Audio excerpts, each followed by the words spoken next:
paz do nosso Senhor e Salvador Jesus Cristo reine em cada vida, cada coração. Que bom que nós temos mais uma vez a oportunidade de estarmos juntinhos para estudarmos um pouquinho da palavra de Deus, para sabermos o que Deus tem preparado para os nossos corações nesta noite. É um privilégio, né, estarmos aqui. Nós louvamos a Deus por isso. Nós gostaríamos de desejar uma boa noite a toda a Igreja Batista Sinai de Almadina, essa MC maravilhosa, né? Que no domingo anterior, no domingo passado, nós estávamos louvando ao nosso Deus. Que coisa gostosa, que coisa boa. Cheguei regozijada em casa. O culto foi maravilhoso. Nós louvamos a Deus por isso. E como todo sábado nós fazemos, estamos mais uma vez trazendo o estudo da revista Visão Missionária, quarto trimestre de 2020, artigo escrito pelo pastor José Paulo Moura Antunes, que tem como título Jesus, um homem de família. Tá chegando o Natal, né? E nós vamos falar de alguém maravilhoso, que é o aniversariante, né? No dia 25 de dezembro, nós celebramos, nós agradecemos a Deus, é a data que reservamos para agradecer a Deus pelo nascimento de Jesus. Que coisa linda, que coisa gostosa. Nasceu o Salvador, Jesus Cristo, o Redentor.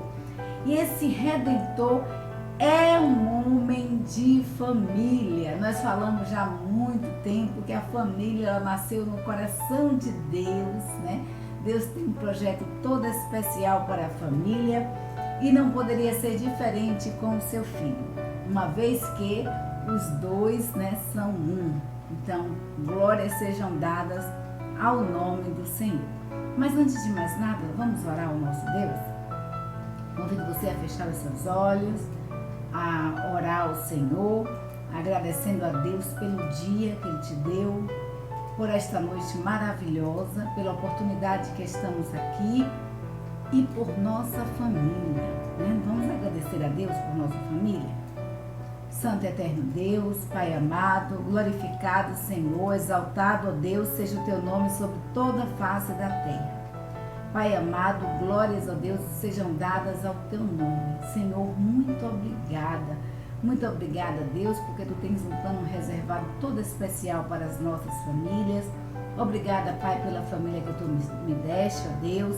Obrigada, Senhor, pela família também espiritual, pela família de sangue, pela família espiritual. Obrigada pelo Teu cuidado, pelo Teu agir em nossas vidas.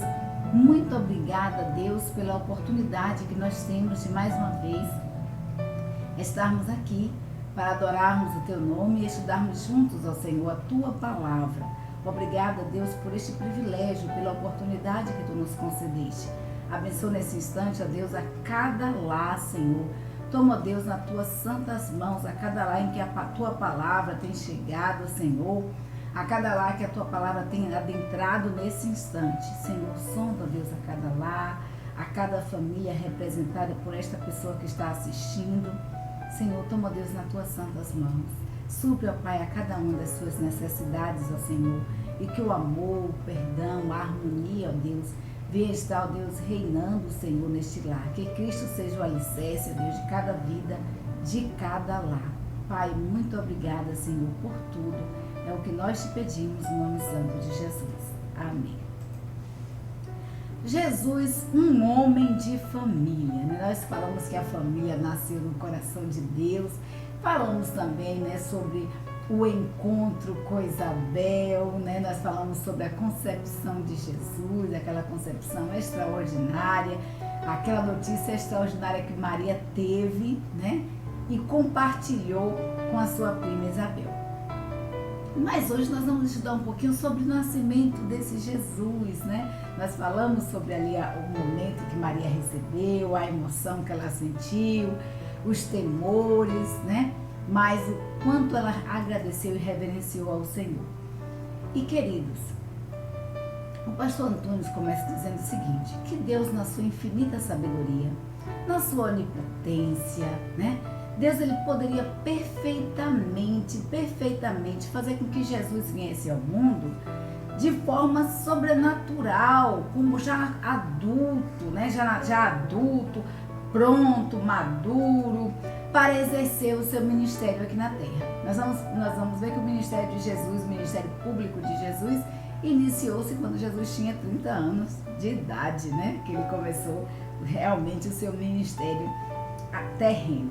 Mas não foi assim com Jesus, né? Jesus ele nasceu e passou a maior parte da sua vida terrena se submetendo às regras humanas, morando em uma casa, fazendo parte de uma família, convivendo com seus irmãos, né? E convivendo com os seus pais, José e Maria. E esses pais eles desempenharam um papel muito importante no desenvolvimento físico, emocional e espiritual de Jesus. Como era totalmente Deus, mas também totalmente homem, porque Jesus Cristo ele era 100% homem e 100% Deus, Jesus Cristo ele teve uma família que contribuiu para que ele se transformasse em quem ele se transformou. Do nascimento à morte, da manjedoura à cruz, de Belém a Jerusalém, do primeiro Natal à Páscoa mais emblemática da história, né? E que história marcante a última Páscoa.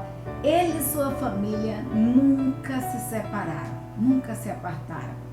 Quando ressuscitou dos mortos, a sua família estava ali, representada por sua mãe e seus irmãos. Então nós vamos ouvir, né, um pouquinho aqui, vamos ler Lucas capítulo 1, de 1 a 19. O nosso texto áureo, ele se baseia em Lucas 2, versículo 19, que diz assim: mas Maria guardava todas estas coisas, conferindo-as em seu coração. Lucas 2, 19. Mas vamos ler, né, Lucas 2, de 1 a 19, para a gente saber um pouquinho quais foram essas coisas que Maria guardava no seu coração. E aconteceu naqueles dias que saiu um decreto da parte de César Augusto para que todo mundo se alistasse. Este foi o primeiro alistamento feito sendo Quirino presidente da Síria. E todos iam alistar-se, cada um à sua própria cidade. E subiu também José da Galileia, da cidade de Nazaré, à Judeia, a cidade de Davi, chamada Belém, que era casa, porque José era da casa e da família de Davi. E José foi a fim de alistar-se com Maria, sua esposa, que estava grávida. E aconteceu que, estando eles ali, se cumpriram os dias em que ela havia de dar à luz. E deu à luz a seu primogênito e envolveu em panos e deitou-o numa manjedoura, porque não havia lugar para eles na estalagem. Ora, havia naquela mesma comarca pastores que estavam no campo e guardavam durante as vigílias da noite o seu rebanho. E eis que o anjo do Senhor veio sobre ele, e a glória do Senhor os cercou de resplendor, e tiveram grande temor. E o anjo lhes disse: não temais, porque eis que vos trago novas de grande alegria, que será para todo o povo, pois na cidade de Davi vos nasceu hoje o Salvador, que é Cristo, o Senhor. E isto vos será por sinal: achareis o menino envolto em panos e deitado numa manjedoura. E no mesmo instante apareceu com o anjo uma multidão dos exércitos celestiais, louvando a Deus e dizendo: glória a Deus nas alturas, paz na terra, boa vontade para com todos os homens. E aconteceu que, ausentando-se deles os anjos para o céu, disseram os pastores uns aos outros: vamos, pois, até Belém e vejamos isto que aconteceu e o que o Senhor nos fez saber. E foram apressadamente e acharam ali Maria e José e o menino deitado na manjedoura. E vendo, divulgaram a palavra que acerca do menino lhe fora dita. E todos os que a ouviram se maravilharam do que os pastores diziam. Mas Maria guardava todas estas coisas, conferindo-as no seu coração.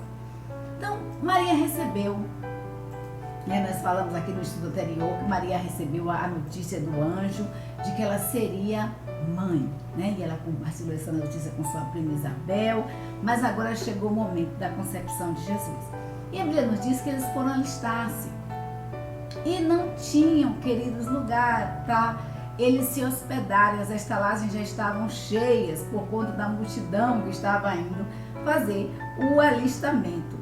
E aonde foi que ficou Maria e José, né?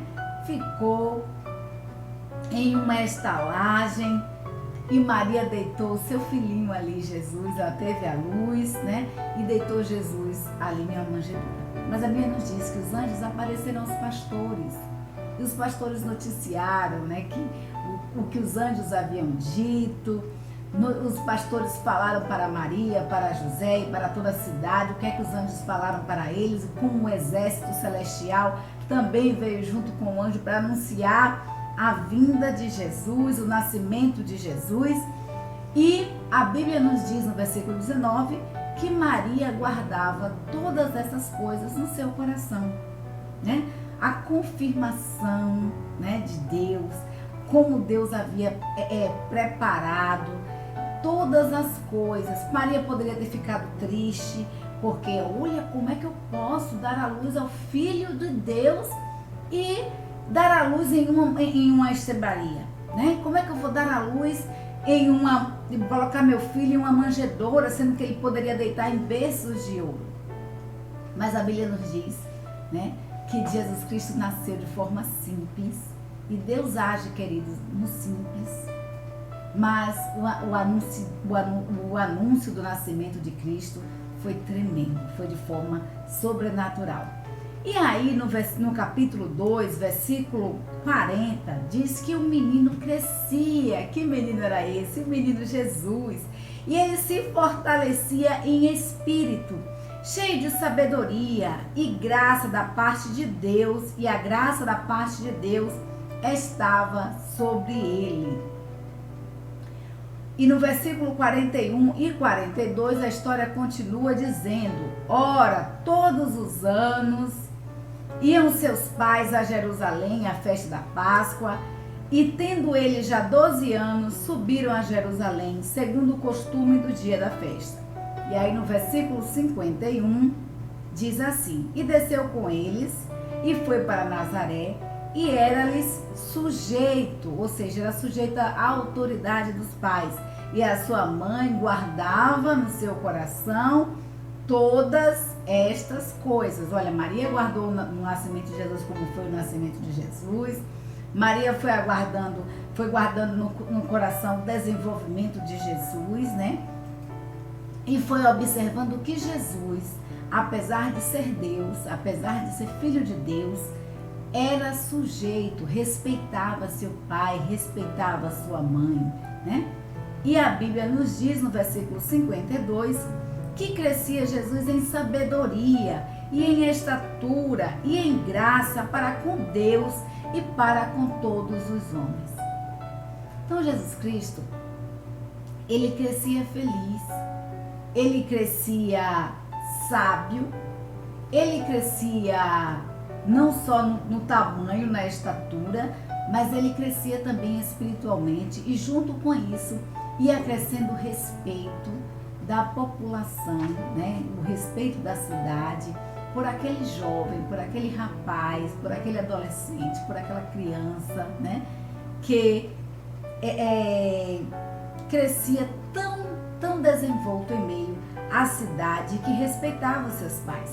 Então, os evangelhos, eles registram toda a trajetória do nascimento de Jesus, desde o seu nascimento até os 12 anos, quando Jesus é apresentado pelos seus pais na sinagoga.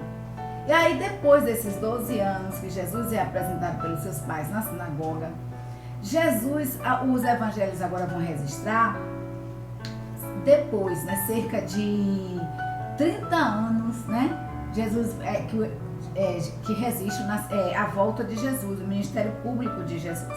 Então depois reaparece já Jesus ali publicamente com 30 anos de idade para ser batizado por João Batista e dar início à sua missão, né? Para ser batizado por seu primo João Batista, dar início à sua missão pública de levar a palavra de Deus. E essa missão durou 3 anos.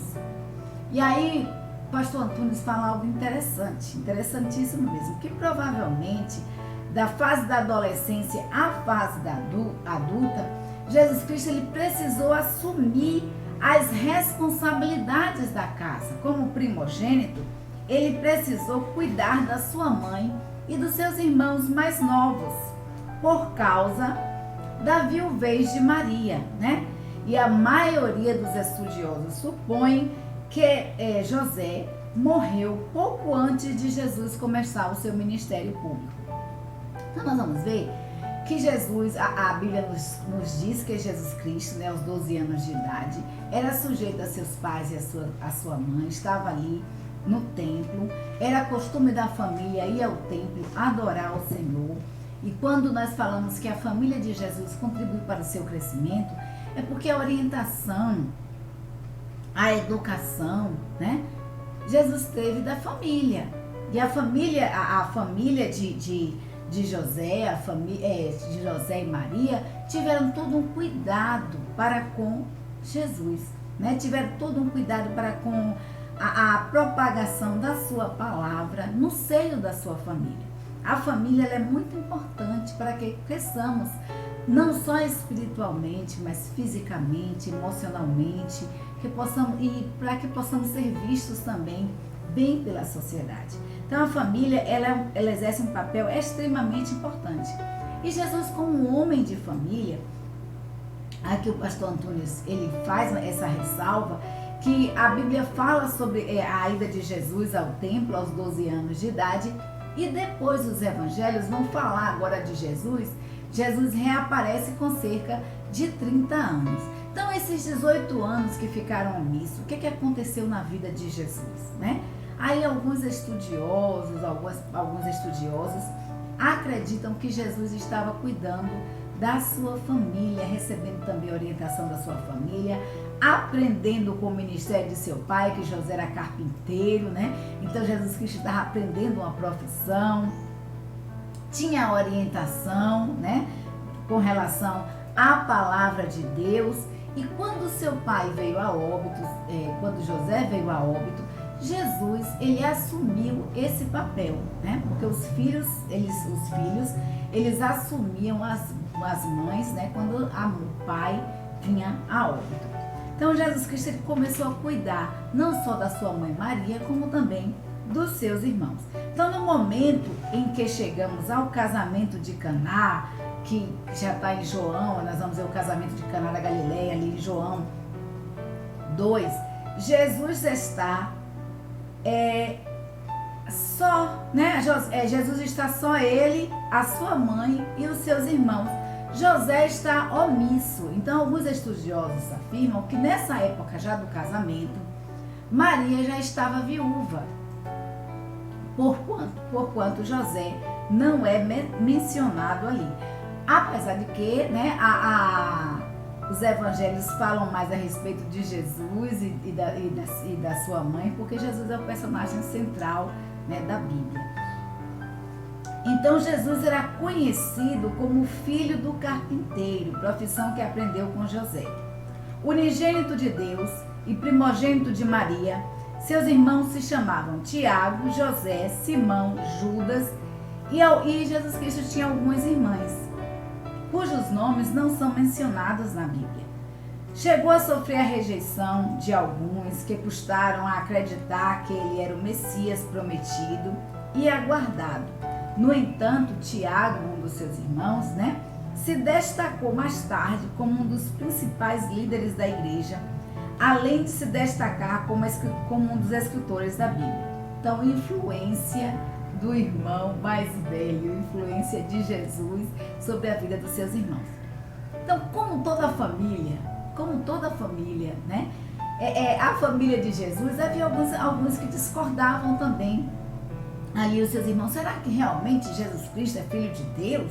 Né? E está aqui porque como pode, né, o Filho de Deus nascer de uma manjedoura? Então, muitos contestavam isso aí, às vezes até duvidava, mas a Bíblia nos diz que os irmãos de Jesus se destacaram, né?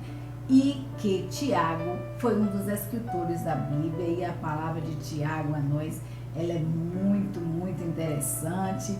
E Tiago também se destacou como um dos maiores líderes da igreja, né? Da igreja do Senhor Jesus Cristo, da igreja do caminho. Então, Jesus e sua família, eles praticavam a Bíblia no lar. De maneira que de que maneira você e os integrantes da sua família podem experimentar o mesmo crescimento integral de Jesus? Porque Jesus cresceu de forma integral. A Bíblia nos diz que Jesus Cristo ele cresceu em sabedoria, Jesus Cristo ele cresceu em graça, ele cresceu em estatura, ele cresceu emocionalmente, ele cresceu de forma integral. E aqui o pastor faz uma pergunta para mim e para você. Que esse crescimento de Jesus se deu muito também pela influência da sua família. E que a Bíblia fazia parte do lar de Jesus. A leitura da Bíblia, a prática da palavra de Deus, fazia parte do lar de Jesus. Então, de que maneira eu e você podemos experimentar e ver o crescimento integral de nossos filhos, o crescimento integral, o nosso crescimento integral, assim como Jesus? Quantas pessoas têm 20, 30, 40 anos na fé e ainda são adolescentes? Não sabem, não cresceram, não amadureceram, não tiveram uma experiência com Deus que levasse ao amadurecimento, a um crescimento espiritual. Muitas pessoas são raquíticas, espiritualmente falando, e possuem filhos da mesma forma. Quantas famílias evangélicas não têm filhos raquíticos espirituais? Nós precisamos crescer integralmente, assim como Jesus cresceu. E o nosso lar é a base. Nós enviamos o nosso filho à escola, né? Mas o aprendizado essencial, ele aprende aonde? Em casa. A educação, né? A ética, a moral, tudo isso ele aprende aonde? Dentro de casa. Nós levamos os nossos filhos à igreja, mas o principal, a base, ele aprende em casa. E Deuteronômio diz, olha, fala da palavra, coloca nos umbrais da tua porta, coloca que ela esteja nas tuas mãos, que possa estar visível aos seus olhos, que você fale dela sentada em tua casa, andando pelo caminho, e deitando e levantando, mas a palavra de Deus não pode sair da sua boca nem do seu lar. E aí, Deuteronômio diz que nós teremos vida se nós assim fizermos, se nós praticarmos, nós teremos vida. Nós vivenciaremos esse crescimento integral. Então, como você pode ser um agente de transformação, de cura, de reestruturação, de bálsamo de Deus em sua família em tempos tão difíceis? Nós estamos vivendo momentos difíceis, nós estamos vivendo momentos em que a sociedade tem perdido a esperança. Nós soubemos, eu acho que uns 2 dias, sobre uma pessoa que tirou a sua própria vida, bem pertinho de nós, né? E aí eu fiquei imaginando o que leva uma pessoa a tirar a sua própria vida. O que aconteceu para essa pessoa tirar a sua própria vida? Ela estava provavelmente doente, né? Doente, os jornalistas divulgaram que ela passava por uma depressão, uma coisa assim. Aí eu falei, como uma pessoa que tem acesso a tantos médicos, tem companheiros médicos, pode tirar a própria vida? Faltou o quê? O que faltou? O que levou essa pessoa a fazer isso? E como eu e você podemos ser um agente de transformação, de cura da alma, cura do espírito, de reestruturação, de fazer essa pessoa sair do chão, se erguer da lama, como um bálsamo para aplacar as feridas, em tempos tão difíceis, em tempos em que o amor tem se esfriado, em tempos que nós temos visto aí tantas mortes por amor, né? Tanta coisa. Então, como eu e você podemos proporcionar essa transformação, essa restauração, assim como Jesus faz com as nossas vidas? Quando nós experimentarmos, né, o crescimento realmente integral, esse crescimento espiritual, esse crescimento emocional, quando nós estivermos sendo realmente usados por Deus, aí sim nós podemos fazer, porque a Bíblia nos diz que nós faremos muito mais mesmo do que Jesus fez. O ministério de Jesus foi tão pouquinho ali, né? 3 anos a duração do ministério, aproximadamente 3 anos, o ministério público de Jesus. E quanta coisa Jesus fez, quantas curas realizou, e Ele nos disse que nós faríamos muito mais, porque nós temos quantos anos na fé? 10, 15, 30 anos? Quantos anos você tem que serve a Deus? E o quanto você fez durante todo esse tempo? O quanto você cresceu? O quanto você amadureceu? Quantas pessoas nesse momento que nós estamos passando não perderam as esperanças, perderam a fé, deixaram o primeiro amor, deixaram a Deus, né? Deixaram a igreja, porque o templo ficou fechado por alguns meses. Será que realmente tinha um crescimento, tinha um amadurecimento espiritual que proporcionasse vivenciar tempos difíceis? A Bíblia nos diz que no mundo nós teremos aflições, nós passaremos por dificuldades, mas a Bíblia nos diz que nós precisamos ter o quê? O nosso ânimo renovado. Tem de bom ânimo, porque Deus venceu o mundo e nós também venceremos. Então nós precisamos, eu e você, sermos instrumentos de Deus na transformação de vidas, na cura, na restauração, como o bálsamo de Deus, né? Levando o bálsamo de Deus para a cicatrização das feridas da alma, do corpo e do espírito. Então Jesus foi um homem de família. Jesus sempre valorizou a família, porque ela foi a primeira instituição criada. E ele, sendo o próprio Deus, né, estava lá desde a origem, desde a criação. Então Jesus, como nós falamos, Jesus era 100% homem, 100% Deus. Quando a família foi criada, porque a família nasceu no coração de Deus, e Deus fez com as suas próprias mãos o homem e a mulher. Deus criou com as suas próprias mãos. Nós vamos ver que tudo se fez através da palavra de Deus. Mas o homem foi criado à imagem e semelhança de Deus. E Deus, a Bíblia nos diz que Deus moldou com suas próprias mãos. Cuidado todo especial do primeiro oleiro do mundo, que é o Senhor. Então Jesus Cristo estava lá, porque Ele era Deus, né? Quando Deus fala, olha, façamos. Então tudo isso deu a Jesus não apenas a capacidade e competência, mas principalmente a autoridade de ministrar entre as famílias, de ministrar para as famílias, porque Jesus era um homem de família. Então, Jesus Cristo tinha autoridade para ministrar para as famílias, ser amigo, ser cuidador, emitir conceitos e ensinamentos preciosos sobre tudo.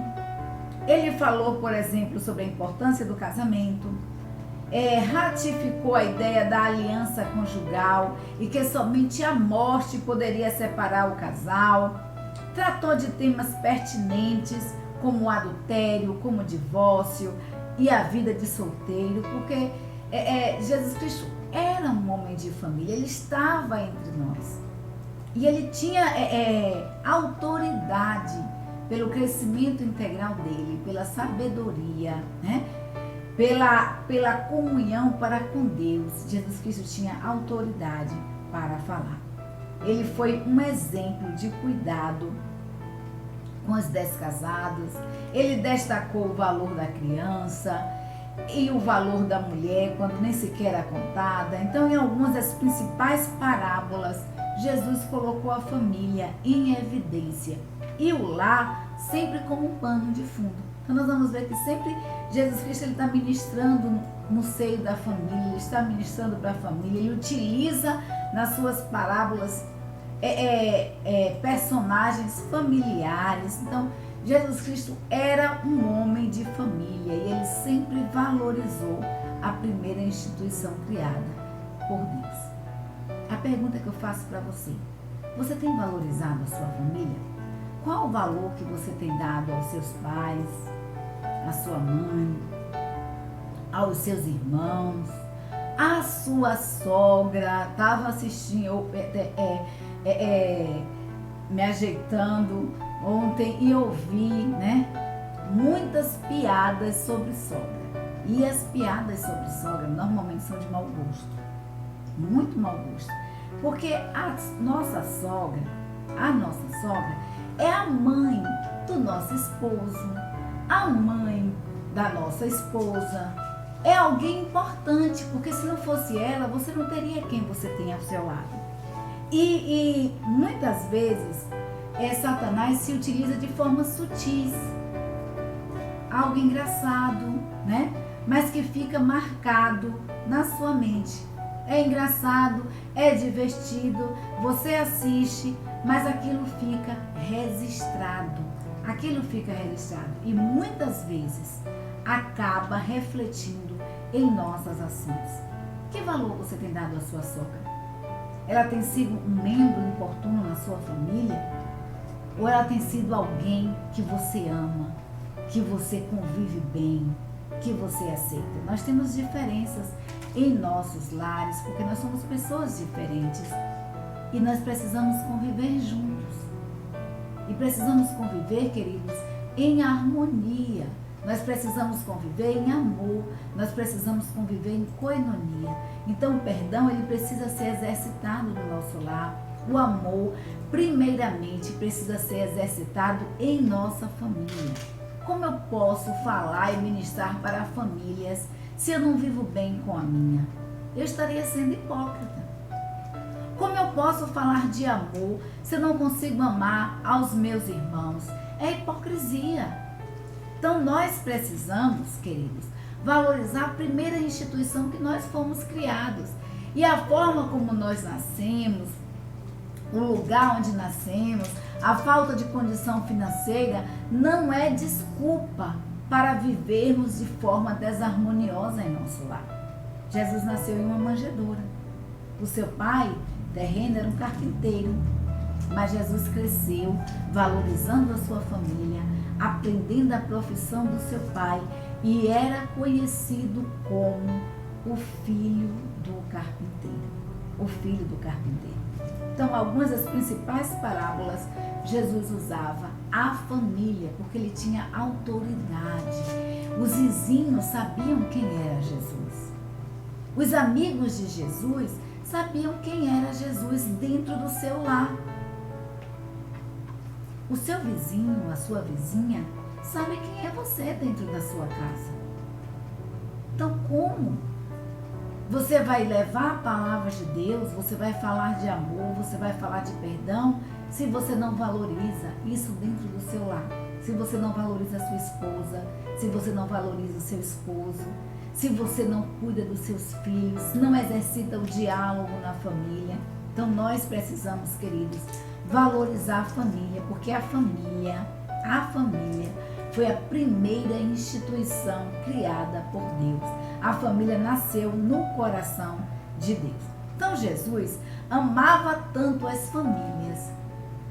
E é isso que o pastor Antunes nos diz, que Jesus fazia questão de se hospedar e alimentar, e descansar, e realizar milagres, e ensinar nas casas Foi assim em Cafarnaum, na casa do coletor de impostos, né, Levi, que veio a se chamar Mateus posteriormente, chamado também para ser um dos 12, para ser um dos discípulos de Jesus.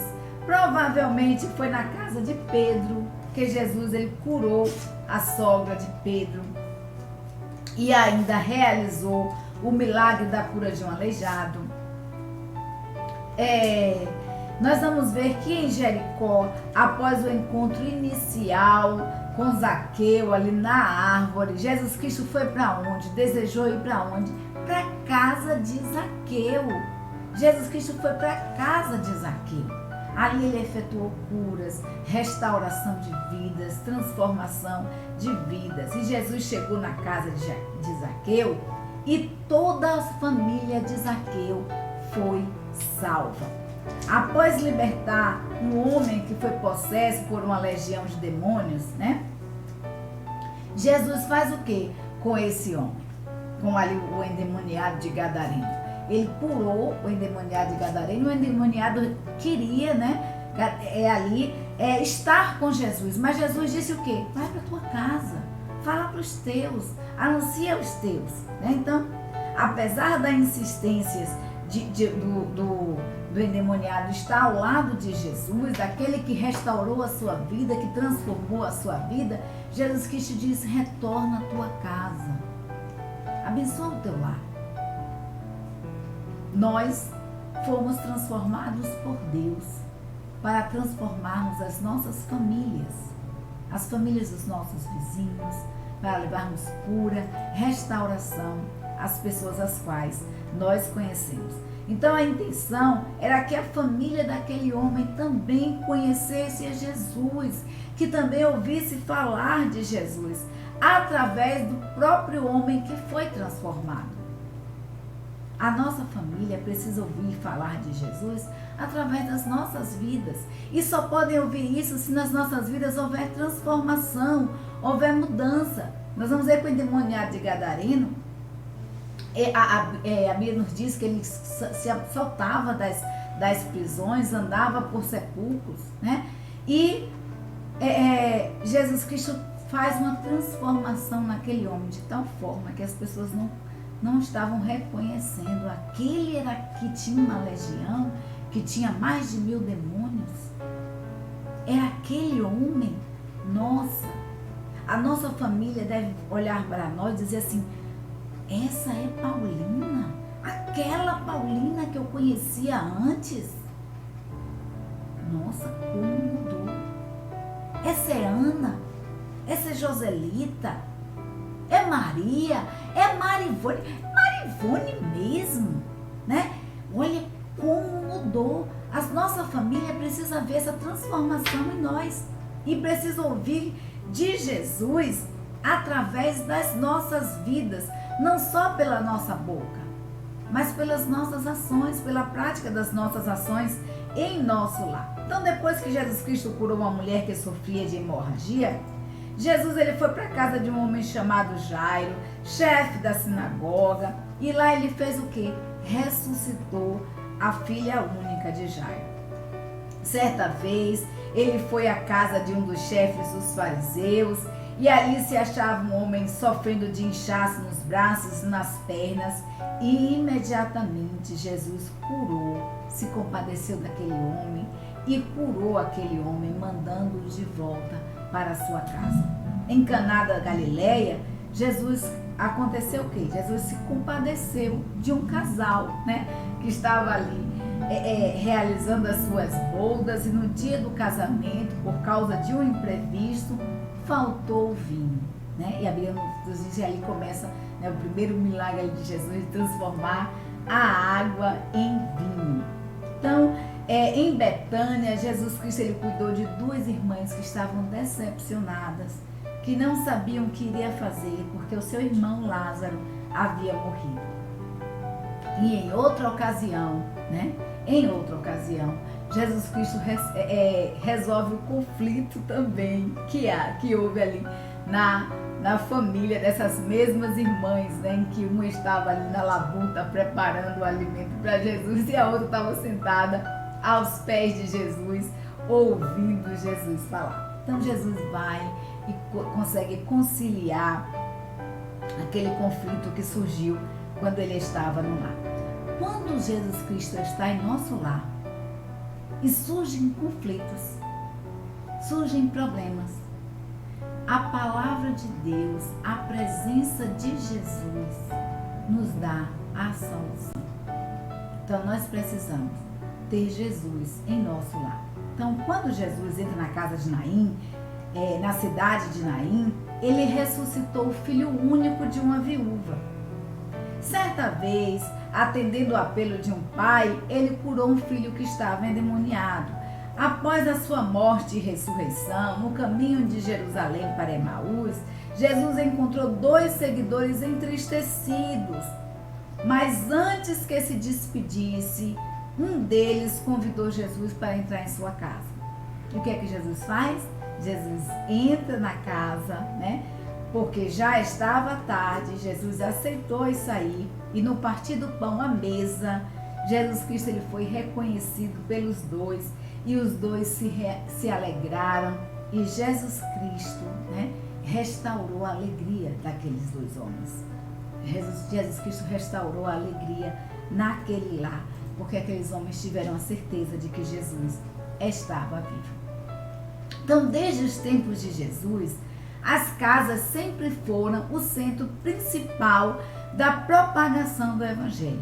Devemos, portanto, queridos, fazer da nossa casa um ambiente de salvação, de cura, de restauração, de refrigério.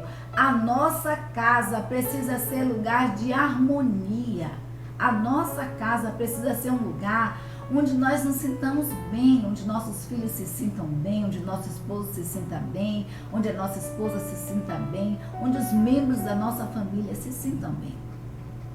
Então, seguindo o modelo que ele mesmo praticou, nós devemos cuidar da nossa família e das outras famílias também. À semelhança de Jesus, nós devemos dar atenção aos casados, aos solteiros, aos divorciados, aos viúvos, olhar para todos da família e para toda a família. A intenção de Jesus sempre foi e sempre será valorizar a família e preservar os vínculos familiares. Ele amou as famílias do seu tempo e ele continua amando as famílias eternamente, porque a família nasceu no coração de Deus. Então, uma questão importante é a questão mais importante, né, na verdade, é se Jesus, ele tem uma casa em nossa casa. Jesus tem uma casa em nossa casa? A gente costuma cantar muito na igreja, né? Faça morada, Espírito Santo, mora em mim. Nós cantamos dentro da minha casa, dentro da minha vida, né? Restaura todas as feridas. Jesus realmente mora em nossa casa? Ou nós só cantamos da boca para fora? Jesus tem uma morada no seu coração, no meu coração. O nosso lar está alicerçado na rocha que é Jesus. Dá trabalho, mas os vendavais vêm, as tempestades vêm, as dificuldades podem vir, que com Jesus sendo o centro da nossa casa, sendo o alicerce da nossa casa, nada pode derrubar. E aí, queridos, nós vamos ter autoridade para falar com outras famílias, para falar com os nossos vizinhos, para falar com os nossos irmãos, para falar com as nossas sogras, para falar com os membros da nossa família, da nossa igreja, porque Cristo está no nosso lar. Cristo é o alicerce, é a base, e nós vamos ter harmonia em nossa casa. Porque quando Cristo faz parte da nossa casa, quando Cristo está em nossa casa, podem vir algumas desavenças, como aconteceu ali com Marta e Maria, divergências de opiniões, mas Cristo vai dar sabedoria para que haja uma conciliação, para que haja um senso comum. Podem vir as dificuldades, podem vir as tristezas que Cristo restaura, as enfermidades que Cristo cura, tanto da alma quanto do espírito e quanto física, se essa for a vontade de Deus. Mas é preciso, queridos, que Jesus Cristo esteja em nossa casa. Que o Espírito Santo de Deus realmente faça morada em nossos corações, em nossas vidas e em nossa família. Que a nossa mesa, aquele momento que nós nos reunimos em família para ceiar, seja um momento de harmonia, seja um momento de compartilharmos da palavra de Deus e de coisas boas, e não um momento de estarmos falando do pastor, da mulher do pastor, do ministério de louvor, da irmã da igreja, dos nossos vizinhos. Não, que esse momento seja um momento de falarmos a palavra de Deus. A família ela é muito importante. A base familiar é muito importante para o crescimento integral dos nossos filhos e o nosso crescimento integral. Então, pastor Antunes disse que Jesus Cristo ele é o Salvador e Senhor da nossa família e um morador importante. Então ele faz aqui uma pergunta: Jesus Cristo é um morador importante da nossa família? É um membro importante da nossa família? Ou ele é só um visitante, um convidado invisível que aparece de vez em quando você está precisando, quando você está carente? Então estamos chegando ao final de mais um ano. É uma época muito comum em que as famílias se reúnem, os amigos se reúnem para ceiar, né?